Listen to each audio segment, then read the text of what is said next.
This episode is brought to you by Kia's first three-row, all-electric SUV, the Kia EV9, with available all-wheel drive and seating for up to 7 adults, with 0 to 60 speed that thrills you 1 minute and available lounge seats that unwind you the next. Visit kia.com/EV9 to learn more. Ask your Kia dealer for availability. No system, no matter how advanced, can compensate for all driver error and or driving conditions. Always drive safely.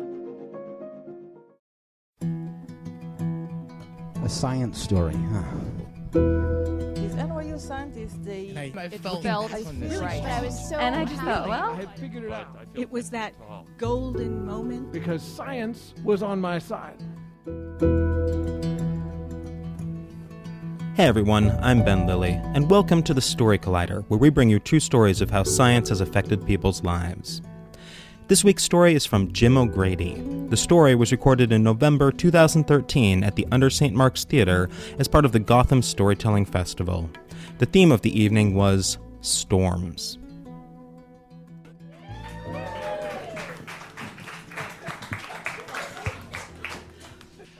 Animals. Don't trust them. I'm sorry, that I started with the moral of the story. The real start of this story, it starts when my roommate Janet brings home a monkey. Not just any monkey, a clever monkey.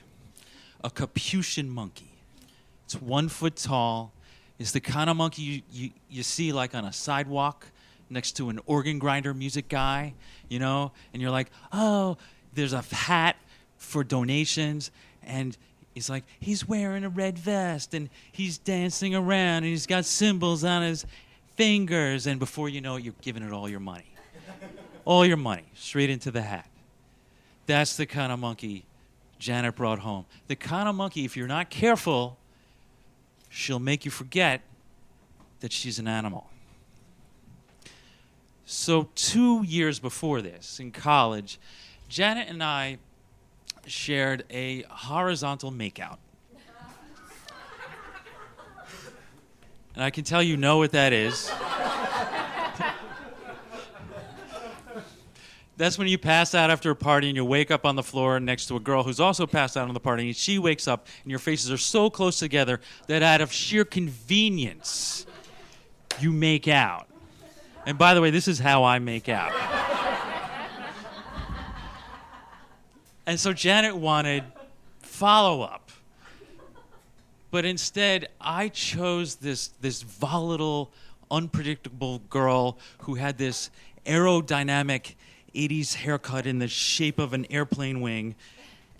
And I went out with her for a year until the night she took me, I called her haircut girl. She took me to a bar, bought me a beer, sat me down, and said, Jim, I'll always love you.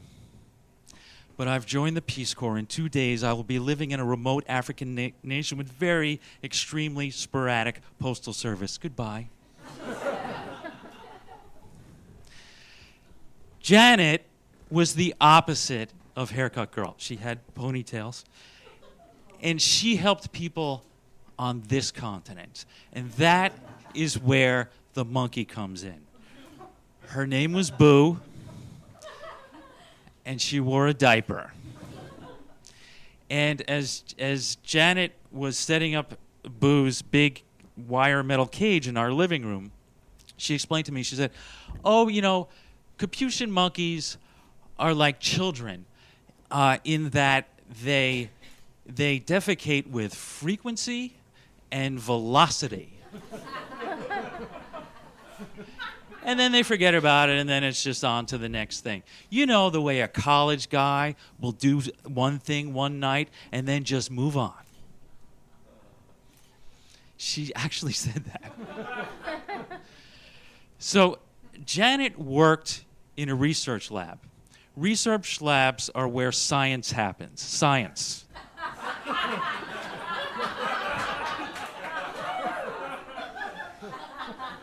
I don't know if you noticed that, what I did there. She worked in a research lab training Boo to help quadriplegics, or quads, as they call themselves. So here's how it works. A quad takes a laser pointer in his mouth, points to a refrigerator door. The helper monkey goes over, opens the door, grabs a sandwich, comes back, and feeds the quad. This is a real thing. And Janet showed me how it worked by having me play the quad. She sat me in a chair, stuck a laser pointer in my mouth, and sure enough, I pointed at the fridge. Boo goes scampering over, opens the door, grabs a sandwich, comes back, holds it up for me, and then throws it on the floor. And then she looked up at me and went, "Ah!" And here's what I learned. In monkey language, "Ah!" means psych. But Janet was so patient. Janet said, "Okay, Boo, let's try that again." She was so kind to Boo. Janet was so lovely. Why hadn't I noticed this before? So this goes on, and I decide that maybe I could turn this around. Maybe I could get into her good graces. Like at night, I would see Janet would cradle Boo and stroke Boo's hairy little head while spoon feeding her baby food, and I would see this Madonna-like scene, and I would think it was so intimate and so maternal that it raised a question for me. Could I be the daddy? And when I saw this, I realized that what I needed to do to get back into Janet's good graces was I needed to change my status from Janet's roommate to a full-fledged member of her primate set. Boo had other ideas. Boo was a jealous monkey. So, like at night, Janet and I would sit on the couch watching TV, and I would do that smooth move where, I would inch over a little bit and narrow the space.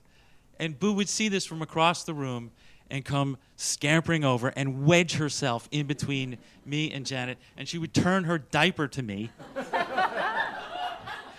And she would look over her shoulders at me, bat her eyelashes, and go, "Ah!"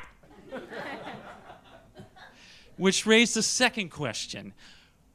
Was I in a love triangle with a lesbian helper monkey? Or another way of asking that question was I being cock-blocked by a research animal? And then, plot twist. Film director George Romero calls because he read an article about Boo's work with quadriplegics, and he's written a horror film script for a movie called Monkey Shines, and he wants to hire Boo to play the monkey. Let me tell you the plot first. The plot is this. Male quadriplegic gets female helper monkey. They bond until male quadriplegic gets female human girlfriend, sending female helper monkey into homicidal rage. And then female helper monkey does what someone has to do in a George Romero film. She goes on a killing spree. So Romero wants to hire Boo to play this role and hire Janet to wrangle Boo on set. And it turns out that acting out killing sprees day after day is very tiring. So Janet and Boo come home exhausted every night, and then I start making dinner for us every night. And one night, Janet says to me, you don't have to do that. And I say, I know. And then Janet leans over and kisses me on the forehead. I'm glad you think that's funny. That laugh just was not ending. So the film is over, the shooting wraps, and we decide to celebrate with a day hike in the Catskill Mountains. So the three of us are on a trail. Janet and I are walking, and Boo is scampering diaperless ahead of us. And we're like any normal family, except the child is a monkey who now and then runs up a tree, turns around, looks down, and then shits all over the tree. So we do this, and then we're going to have a picnic, but storm clouds are coming in, and it starts to get stormy and windy. And Boo actually finds, toward the top of this mountain, a little natural shelter. It's sort of like a semi-cave. We go in there to get out of the rain, and we put out a blanket. Janet starts pulling out the food. I put a pamper on Boo. And I see that she looks at me and Boo. She looks at us. She looks at me doing this. And she smiles. And then she plucks a grape. And again, she leans over to me. And she puts it in my mouth. And then I cannot describe how fast the next thing happens. Boo, just acting on instinct, shoves her hairy little arm into my mouth and down my throat. Her elbow is at my teeth. She's wriggling her fingers in my esophagus trying to get the grape, but she's pushing it down, and now I'm choking on her arm. And Janet says, "Boo," pulls her off, comes around behind me, Heimlichs me, the grape goes flying out of my mouth, and then Boo runs into the storm.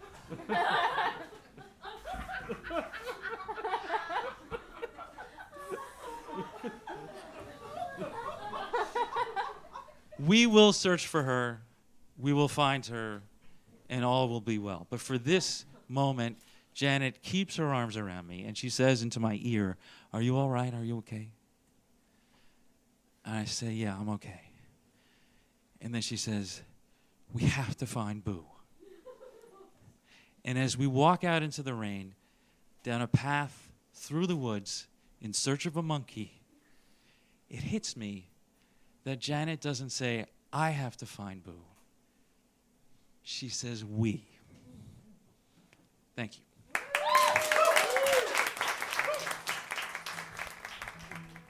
That was Jim O'Grady. Jim is a reporter for WNYC Radio and a Moth Grand Slam champion. He has worked as a reporter for the New York Times, a professor of journalism at NYU, and a research director at the Center for an Urban Future. For more science stories, take a look at storycollider.org, where you have archives of the podcast and upcoming events. The Story Collider is produced by me, Brian Wecht, Aaron Barker, and Ari Daniel. The podcast is produced by Rose Eveleth. Additional help from Brooke Williams, Lena Groger, and Justin D'Ambrosio. The theme music is by Ghost. Special thanks to Under St. Mark's for hosting the show, to the Horse Trade Theater Group for putting on the Gotham Storytelling Festival, and to all my past housemates for not having a monkey. Thanks for listening.